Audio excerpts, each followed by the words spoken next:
Hello, I'm Neelzebub, a fan of Sentai and Power Rangers. This is the third installment of my series, Lost in Translation.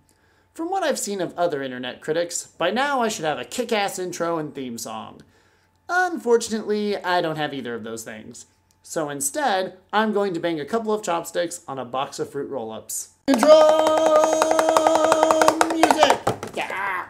Instead of comparing a Japanese show with its American adaptation, I've decided to compare two American adaptations of a Japanese product.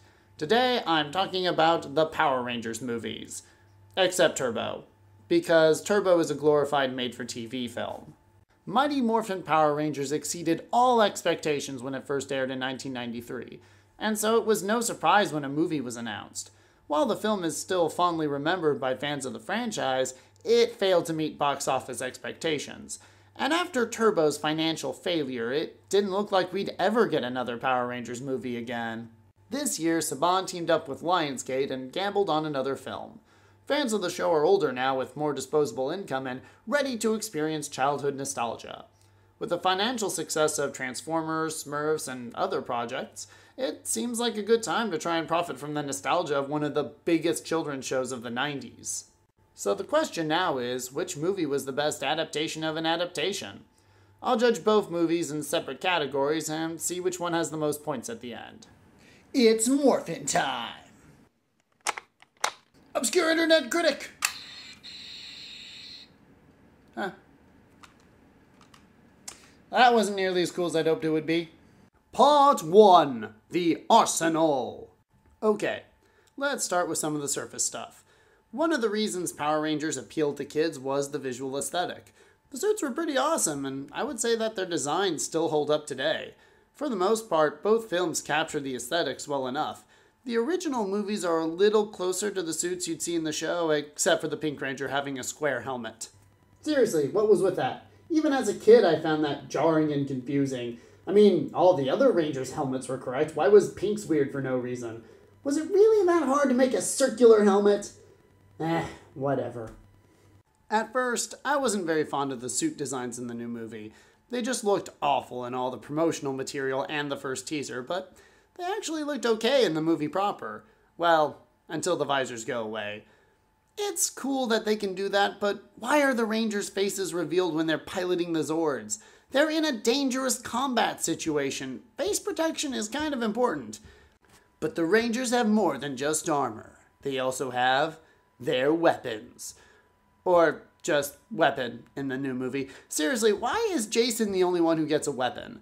I'm guessing the plan is for the other Rangers to get their weapons in future movies, but why bother giving Jason his weapon at all? It just raises weird questions. Alright, let's look at the original movie. Since it was made while the show was still airing, obviously it should be more faithful. I'm ready to see all the Rangers use their original weapons to kick ass and... I'm sorry, what the fuck was that? When did Kimberly use a whip? Oh well, I mean, it's still an okay weapon. Let's see what the other Rangers had. What? I'm sorry, what? We literally saw them jumping ridiculous heights earlier. Why do any of them need a grappling hook? That's just dumb. You know what would be useful? An actual fucking weapon. Even the Blade Blaster would be more useful. Okay, let's see what the others have. Activating power scope. Are you kidding me? Okay, as a kid, I thought at least Rocky's head visor looked kind of cool, but headlights? Really? Oh no, we're in a dark room. Good thing Yellow Ranger is here because none of us remembered to bring a flashlight. Okay, Black Ranger, show us what you got. Wow. They didn't even bother giving you any sort of weapon. You got the lamest Zord and no weapon. These writers must have really hated Johnny Young Bosch. I want you guys to meet Saban! Hell yeah! Saba's here! Shit yeah! Yeah, like a boss! Saba is the... Saba's dead. Oh my god.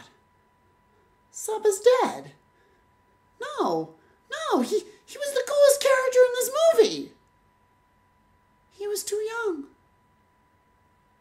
young and too beautiful. Down the road, we never know what life may have in store. In addition to weapons, the Rangers also get Zords, and we'll do a serious and in-depth... Yeah, the new movie wins in that category as well. The CG effects of the original were impressive for the time, but they have not aged well. The Zords in the new movie are better designed and just look better, and will probably still look great in 5 years from now. So, overall, for Arsenal, new movie gets the point. Part 2. Characters. Okay, this part is a little difficult to do direct comparisons. In the second season of the show, half the cast got replaced. The replacements were in the original movie. In the recent reboot, they decided to use the original characters. And so I'll still compare these characters, but more in a general sense. There are 2 characters that were in the original show, movie, and were represented in the reboot. Kimberly and Billy. So that looks like a good place to start. I'm also going to have to put in a spoiler warning at this point for both movies. From this point on, I will be talking about important plot and character details. I'm guessing that most people who've wanted to see the new movie already have by now, but just in case, here's your warning!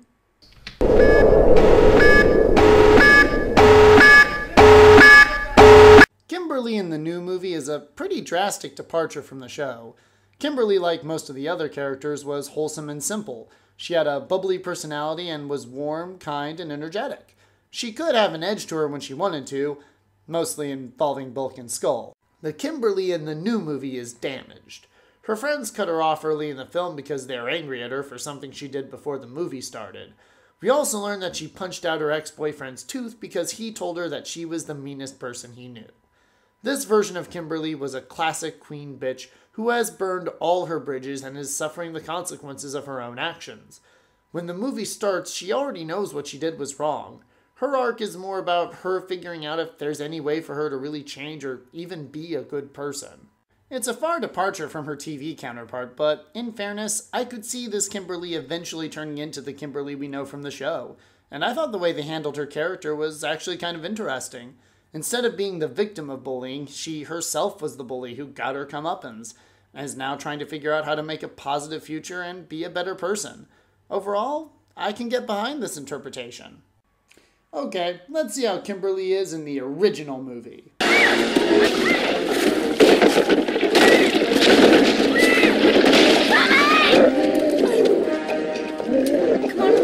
Yeah, in this movie, Kimberly's role is the girl. She doesn't have any personal conflict outside of the central conflict of losing Zordon. She's also the exact same character at the end of the movie that she was at the beginning. Her character is close enough to the TV counterpart, but she doesn't have any edge to her. Instead, she just complains about how gross the villains are. Part of this is just how Kimberly's character changed during the second season of the show. You see, Tommy wasn't supposed to be a permanent addition to the show. The Green Ranger in the Japanese series, Jew Ranger, dies, and so there was only so much usable footage of the Green Ranger. In the show, Tommy loses his powers, and that was meant to be the end of him. But he proved too popular, and so they brought him back as the Green Ranger and eventually turned him into the White Ranger.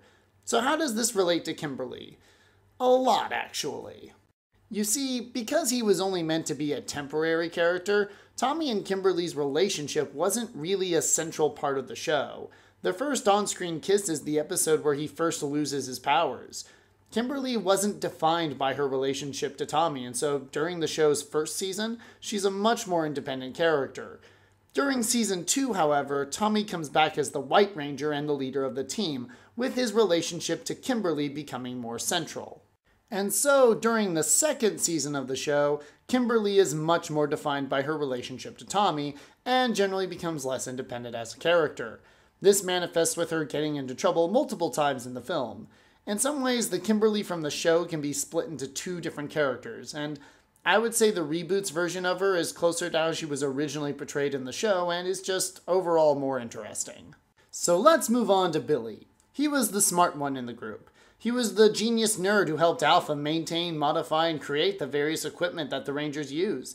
He even invented the iconic wristwatch communicators, among other things. So let's see what amazing science things Billy does in the movie. Use, you lose. No, that's a pun. Elevator going down. That's just another pun. Talk about a splitting headache. Is that all he fucking does in this movie? Is just make puns? Really? Is that it? You know the funny thing about morphine? What's that? You don't appreciate it, they can't do. Fuck you, movie! Fuck you! That's not smart, that's lazy. The new movie at least had Billy doing some science stuff. They upped Billy's social awkwardness and put him on the spectrum, but that all still fits with his original character. The weird thing about the way Billy is presented in the original movie was that, yeah, as the show went on, he got more confident and better at fighting, but he was always good at science. There was never at any point he stopped being the gadgeteer. And so, unlike Kimberly, the movie has no legitimate excuse to have a version of him that's completely unlike his counterpart from the show. It's just weird. Alright, so let's talk about the characters that appear in the original movie that don't have a counterpart in the reboot. First of all, there's Tommy. He's the leader. That's it. Not really much to him. He was the 6th Ranger. He had an awesome unique costume and Zord when he was introduced as the Green Ranger, which continued when he was reintroduced as the White Ranger. And even though he eventually became the Red Ranger in Zeo and the first half of Turbo, nobody really gives a shit. It's all about the green and white. He makes no great personal discoveries or growth in the film.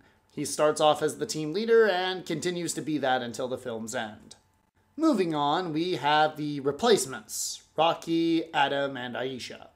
And they're also just kind of there.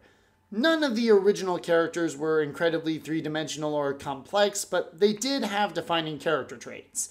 Jason was the determined and serious leader, Zach was the fun-loving party guy, and Trini was the calm, meditative center who still had a charming feminine side to her. Rocky, Adam, and Aisha didn't really have characters. Rocky and Adam were dudes who did stuff and had teen problems, and Aisha was just another girl. They have even less development in the movie than Tommy, Kimberly, and Billy. Adam's the only one who gets to say anything interesting. I'm a frog. Alright, let's talk about Zach, Trini, and Jason in the reboot. Zach and Trini are easily the weakest characters in the reboot. There are some good ideas that go into their background. Zach's fear of his mother dying and leaving him alone is actually really sad, and Trini's clash with her family is an interesting conflict, but not enough time is really given to either of these characters for their stories to really sink in and grip us. Trini being a lesbian is a good idea, but unlike Billy's autism, it isn't something that we actually see affect Trini's interactions with anyone, making it hard to care. Zach's character is also really inconsistent. He starts off wanting money, and then he's a risk taker, and then he's a sad, lonely soul. He can be all of these things, but since not a lot of time is spent with Zach's development, he just seems to become a different character at random points in the script. Still, like with Kimberly, I could see Zach growing into the character we know from the TV show, and in that respect, I'll say that he's a successful interpretation. Trini, on the other hand, is nothing like her TV show counterpart. Trini in the show was calm, collected, and while she was passionate about things, she wasn't excessively emotional. The Trini in the reboot is very animated and emotional. While her character is nothing like the show, Becky G is a charismatic actress who brings a lot of necessary energy and life into the character and the film as a whole, and so I'll gladly take her over Karen Ashley's Aisha. Kiss the makeup! Jason is probably one of the more interesting choices. The Jason in the show was a wholesome and inspiring leader, and while that made him one of the most popular characters in the show, it wouldn't have worked too well for the movie to transfer his character whole cloth. Like the other characters, the reboot Jason is damaged and emotional. He performed a prank which ended in him crashing his truck, causing him to injure his knee, ruining his football career, and to be put under house arrest. The only one of these plot elements I have an issue with is the knee brace, because it's pointless. At first, it seems like we could take Jason to an interesting place. He's a jock who at a young age has to deal with losing his greatest physical advantage. The problem is that as soon as Jason gets his powers, his knee heals and he doesn't need the brace anymore, making that whole conflict pointless. It's not a conflict that's even explored. There is a scene where he wistfully looks at the football team practicing, but that's after he gains his powers, and there's literally no reason for him to not try and take up football again in the future. Now, if there was a scene like with Kimberly where it was made clear that the rest of the team didn't want anything to do with Jason after what he did, then that would be fine. But that scene doesn't exist in the movie, and so the whole knee brace and not being able to play football anymore part of the character just doesn't really add anything to the story. It's implied that Jason doesn't want to be a football star and that there's some conflict with him and his dad, but that aspect of the character isn't really explored either, making it hard to care or be invested in. So I half like Jason. The part of his character arc that I enjoy is the part of him that says, even if you make a mistake, you just have to accept it and try to be a good person now. That's cool, and I really like that part of his story. It's just the other stuff that's underdeveloped and stupid. Overall, I'll still gladly take this Jason over the original movies Rocky and Tommy. So in conclusion, new movie gets the point for characters. Part 3. Plot. The plot of the original Power Rangers movie is a pretty straightforward action-adventure story. It's nothing original or innovative even for its own time, but if you were a fan of the show, it's fun to see what is essentially a feature-length episode of the show with a Hollywood budget. So, we start with a title crawl explaining the premise of the show. Seriously, why is this here? Most of the kids who went to see this movie had been seeing the show religiously for over a couple of years now. Was it for parents? Parents don't give a shit. They were just at the movie to please their kid. They phoned out as soon as the commercials ended. The Rangers then go skydiving for charity because Angel Grove has very lax child safety laws. This scene name drops Orion's Comet, which comes into play at the climax, but other than that serves no real purpose. Angel Grove Construction unearths an egg, which turns out to be holding the greatest evil in the universe, Ivan Ooze. There was apparently a group of Rangers in the past that defeated him by luring him into a hyperlock chamber. How do you lure someone into a hyperlock chamber? Did they put up a sign that said free ice cream? Zed and Rita release Ooze from his prison and then he wrecks everyone's shit. The Rangers lose their powers and Zordon is dying because he was just a guy in a tube as it turned out. Alpha sends the Rangers to an alien planet to get new powers. Rangers go on journey and get new powers and Zords. Meanwhile, Ooze was using the parents of Angel Grove to unearth his death machines. The Rangers return to Earth and defeat Ooze and his death machines by pressing the emergency need the bad guy in the crotch button, which should be mandatory on all giant robots, killing him in the most unscientifically accurate comment in movie history. They then use their new powers to revive Zordon. But not Saban. There's nothing bad about the plot of the movie, but there's nothing great either. The main issue is that the story is essentially about returning to the status quo. The closest thing we get to an actual lesson is this. Remember what we learned? To those who possess the great power, all things are possible. If I have the great power, I can do anything! Make me a sandwich!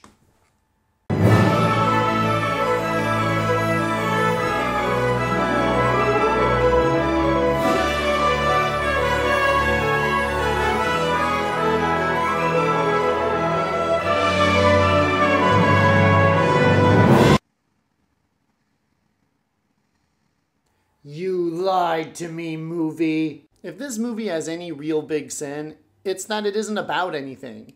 You can't even say that it's about teamwork because the Rangers exhibit great teamwork throughout the whole film, so they don't learn anything about that.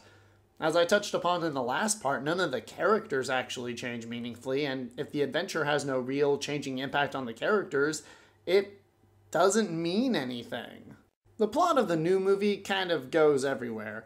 After an opening sequence showing Rita's betrayal of Zordon, we eventually get to the school where Billy, Jason, and Kimberly are all in detention for different reasons. Jason and Billy become friends after Jason helps Billy with a bully.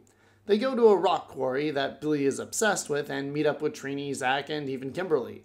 The five find the power coins, and that wakes up Rita, I guess. That wasn't ever really explained. The teens discover they have powers and find their way to Zordon's spaceship, where they meet Alpha 5 and have the whole situation explained to them. They have to become a team in order to access their powers to protect the Zeo crystal from Rita.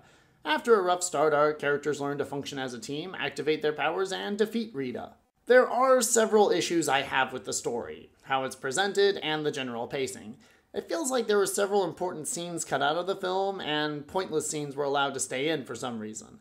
In the end, though, I have to give the movie credit for having character growth. I mentioned earlier how the characters in this movie were a lot more fleshed out than in the original movie. This also gives the plot of the new movie a bit more weight. All of the characters feel like they're different people at the end, and so the adventure at least feels a little meaningful. In the end, I have to give the point for plot to the new movie. The new movie has been dominating so far, but this is the category where the original movie has the advantage. It's only one category, but it's a pretty important one. Let's talk about the villains. Part 4. Villains. Ivan Ooze is easily the best part of the original movie. Paul Freeman plays the part perfectly. He takes it seriously enough that he's a credible villain, but he is just the right level of camp that the character is still entertaining, even if you aren't a kid anymore. I was at first really excited about Elizabeth Banks playing Rita.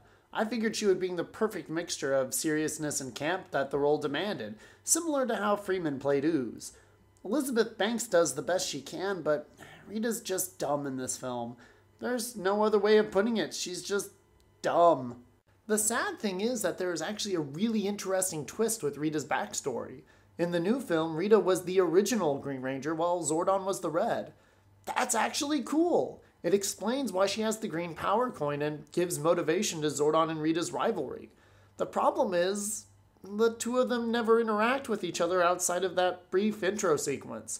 Having a past history with two characters is pointless if these two characters never interact. Now, let's take this scene from the original movie. You haven't changed, Ooze. You're still picking on creatures smaller than yourself. Put a socket at sea. 10 minutes out of the egg and I'm already listening to one of your lectures. I love this sequence. We get a sense of history between Ooze and Zordon as well as what their past relationship was. Ooze entering the command center was a work of genius.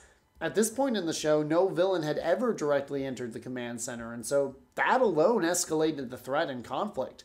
But on top of that, Ooze seemed to have a deeper connection to Zordon than any of the past villains. These two things work really well together to make Ooze a credible and interesting villain. Rita does establish herself as a threat, but she doesn't establish herself as a character. Why did she betray the team? Why does she want the Zeo Crystal? As far as I can tell, it's just because she's evil, and that's just not very interesting. There's a part where she talks to Trini about being an outcast, and another part where when she's told she's going to be judged by Zordon, she goes into a rage about being worthy, and that's okay, but we really needed a scene where she and Zordon interact to actually give their past relationship meaning. It's like having a friend who's constantly telling you about a friend they used to have. It's impossible to care or really be interested in a relationship you've never seen or been a part of. I want to have an opinion on Zordon and Rita's past relationship because that's such a cool idea. But because I never see any remnants of that past relationship, I just don't give a shit. Also, Goldar is stupid. Why is he even in this movie? Goldar in the show was an overconfident brute. In this movie, he's a monster made of gold. Hey, I've got a great idea. His name is Goldar. Let's make him a monster made out of gold. I'm a genius. Fuck you, movie. Let's just replace Goldar with the rock monster from Galaxy Quest. Does the plot change at all? No. In fact, a giant rock monster would be better for digging since gold is a highly malleable substance. It's just a pointless name drop that doesn't add anything to the film. The relationship between Ooze and Zordon feels more real to me than Rita and Zordon's relationship, and that's just sad. In the end, for villains, I have to give the point to the original movie. Guys, I came into this movie with a really closed mind. I had not been impressed with the promotional material for the new movie, and I was expecting to hate everything about it. While there are significant issues with the film, I still enjoyed it. I love the original film. It was a childhood staple, and it'll stay with me until I'm old, but if I'm honest, the new movie, even with all its faults, is objectively better. There was genuine effort put into this movie, which is way more than I was expecting. It wasn't a perfect movie, and I can't say it was a great one, but it was still enjoyable, and I genuinely hope it gets a sequel. That's all. I hope you enjoyed this video. If you did, feel free to give it a like and comment. Till next time, let the power protect you.